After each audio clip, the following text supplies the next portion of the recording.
So today I'm going to actually try and do 2 book reviews in one video in a way that it's not super waffly and rambly and takes 3 hours to make and watch. We'll see if that's successful or not. But I have been reading.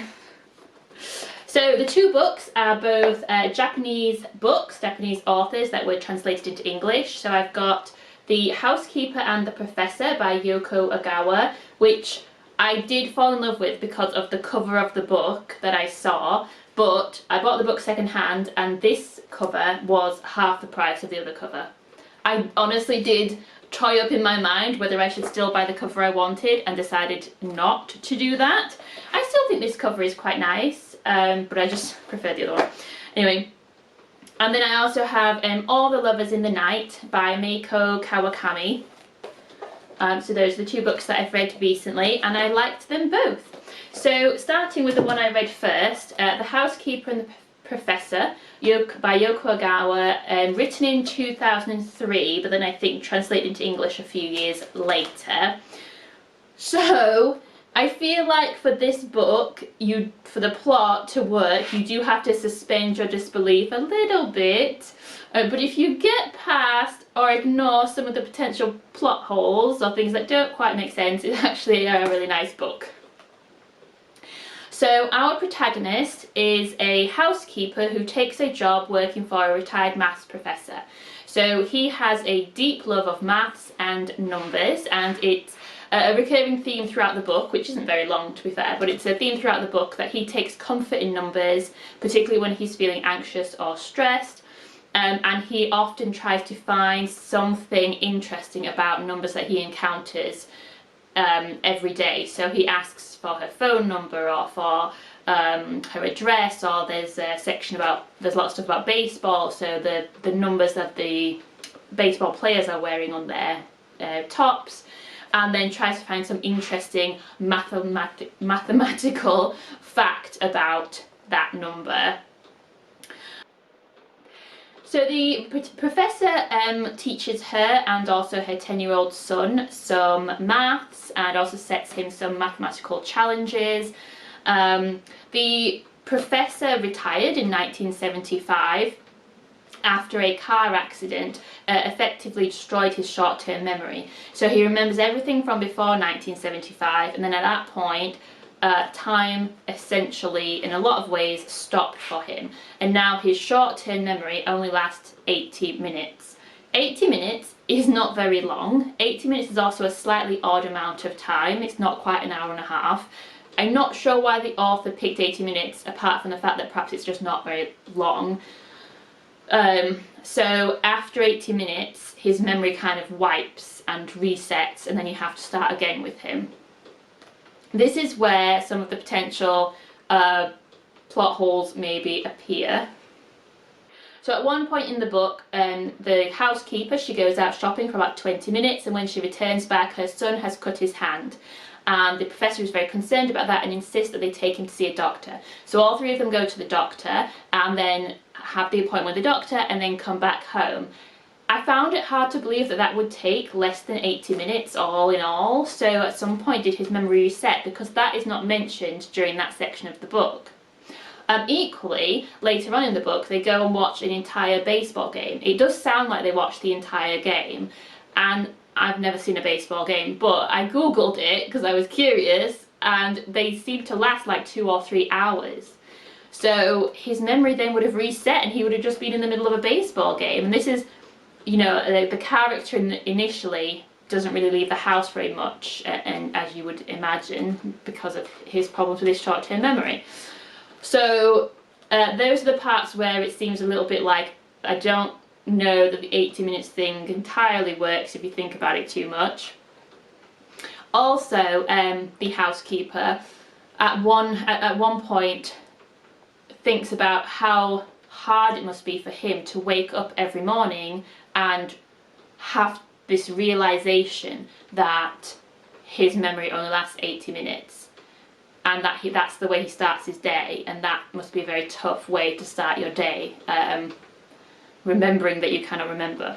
But it's not just really how he starts his day, it's how he starts every 80 minutes. So every 80 minutes is how he's starting like that, and I don't know if it kind of, you know, necessarily carries through the book that every 80 minutes is like, it was 1975 and now it's today. Throughout the book, he is initially quite like reticent, or doesn't really want to talk to her very much, keeps himself to himself, doesn't want to be interrupted when he's thinking and doing his like maths puzzles, challenges that he does.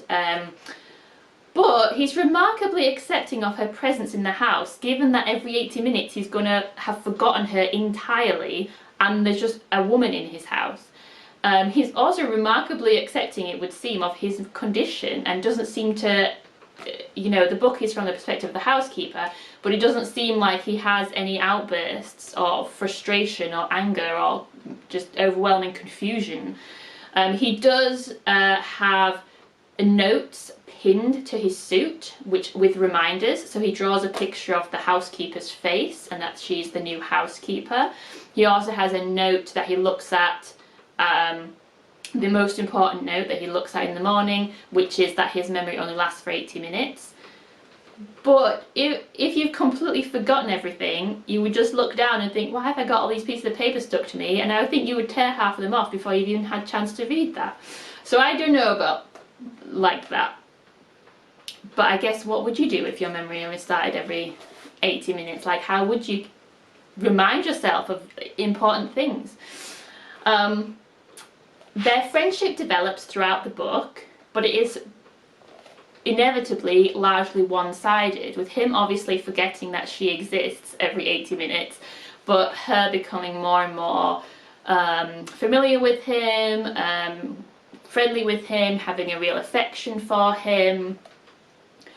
He also develops a relationship and a friendship with her son, who is 10, who he nicknames Root because he has a flat head, and that is like the shape of a square root sign. I don't know if I would love that so much as a nickname, but whatever. So at one point in the book, when he finds out that she has a son, he then becomes immediately really angry that she's left him alone after school so that she can be at work with him to make him dinner, which, I don't know, it's just like, it seems like a bit of an odd response, but like, that's how people respond sometimes, I guess, to stuff like that. Employers don't realise that you also have a family at the same time. So he insists that she then starts bringing Root with her to his house, so that she can also be looking after him at the same time. And when he meets Root, he is immediately delighted to meet him, super happy, and they hit it off and have a great friendship. To me, I mean, when you remember that in between inviting him and meeting him, he has completely forgotten that he even exists, that seemed a little bit like odd. And he is, every time he re-meets Root for the first time, he is always absolutely delighted to meet him in a way that for me felt like a slightly too intense reaction. But there's nothing inappropriate in the book at any point, so you don't worry about that. But again, it's just this, I don't know if that's how I would be if I was forgetting who I was and who everyone else was every 80 minutes. I think I would probably be actually much more frustrated and angry, really. This all sounds like I'm being really critical. I am just kind of pointing out the potential flaws in the central premise of the plot, which is that his memory resets every 80 minutes. It is still quite a nice book. Their relationship develops, their relationship with her son develops, they go out to a baseball game together and they have a shared love of baseball. All Japanese books involve some baseball. Almost all Japanese books involve baseball. Baseball's huge in Japan, it would appear. So that's not that surprising. And you know, and it's a nice book, and I do recommend it. Like I say, it's not very long, which works for me. Moving on then to All the Lovers in the Night by Mieko Kawakami. So this one was published, I think, a couple of years. Yeah, it's 2011, but then translated not until 2022. So the translated copy is more recent. I like this book. So Fuyoko Iri is a proofreader in her mid-30s living in Tokyo. At the start of the book, she's fairly reserved and she doesn't really want to socialise or interact with her work colleagues, so she leaves her job working in an office to go freelance where she can work by herself from home. And she realises later on in the book, being effectively coasting through her life and not really making any conscious decisions about her life. And she does start drinking quite a lot to help with her anxiety. So various points of the book, you know, she's having sake and beer in the morning because then to reduce her anxiety of meeting someone or doing something later on in the day. It's because of that drinking that she kind of indirectly meets a man called Mitsusuka. Sorry, I find that a bit hard to say. So she meets this man at a cultural centre where she's thinking of signing up for a class, but she actually almost throws up on him because she has drunk so much that morning and then had a cup of coffee, and the combination has made her sick. He then also accompanies her to the police station when her bag gets stolen, so that's how they first meet. Their relationship does develop slowly over time, so they start meeting up every week at a cafe that he frequents. He tells her that he is a high school physics teacher. They discuss physics, in particular light, and what happens to light and where does it go and things like that. And he gives her a physics book so she can learn more about it.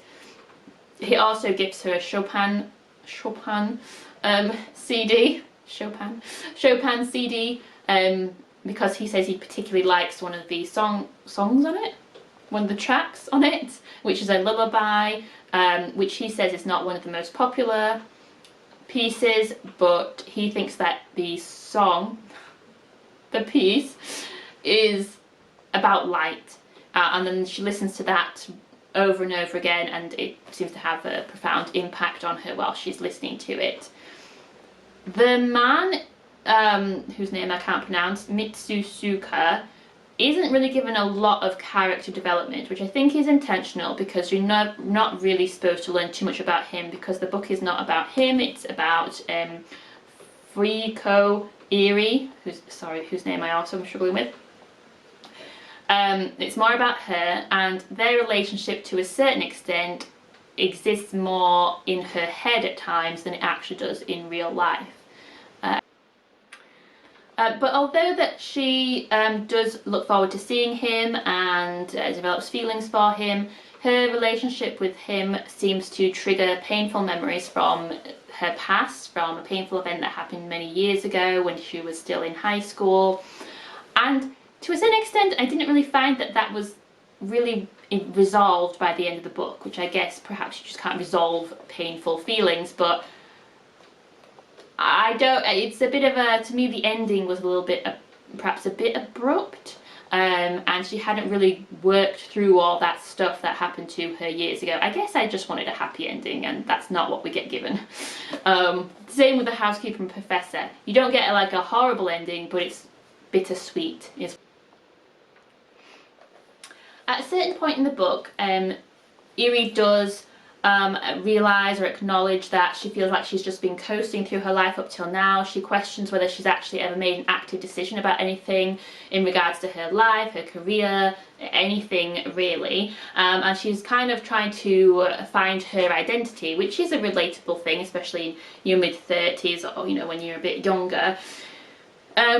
But then she does seem to make like one active decision when she decides to go out on a date with the man that she's met. But on that date, she is wearing all these clothes that her friend has gifted to her. She's also had her hair and makeup done. So it's more like when she's trying to find her identity, she actually ends up trying on her friend's identity, and it's more like her who's made that decision to go on a date with the man. When you couple that with the fact that at that point she has had a run of dreams about the man, which are sexual dreams, but then in her dream it isn't actually her with this man, it is actually her friend.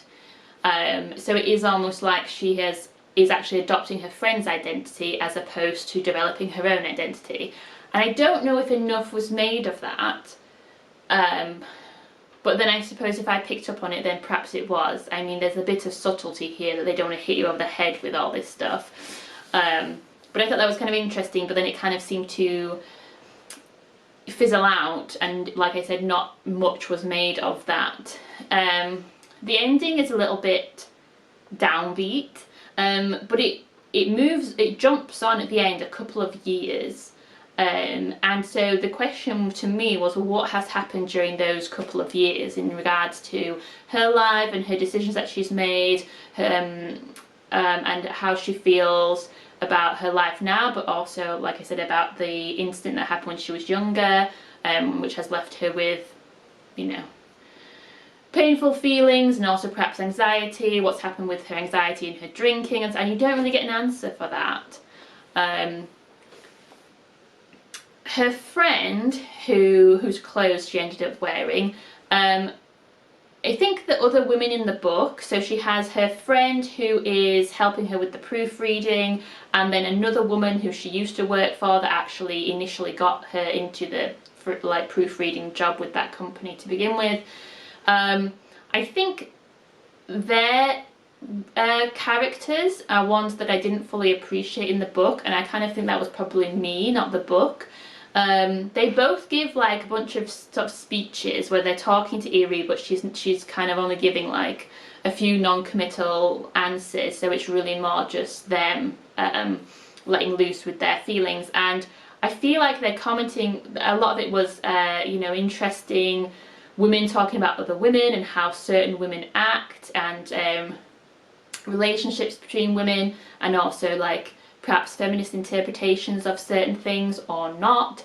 I just didn't really understand what they were talking about, especially her like main friend, whose name I cannot remember. What's her name?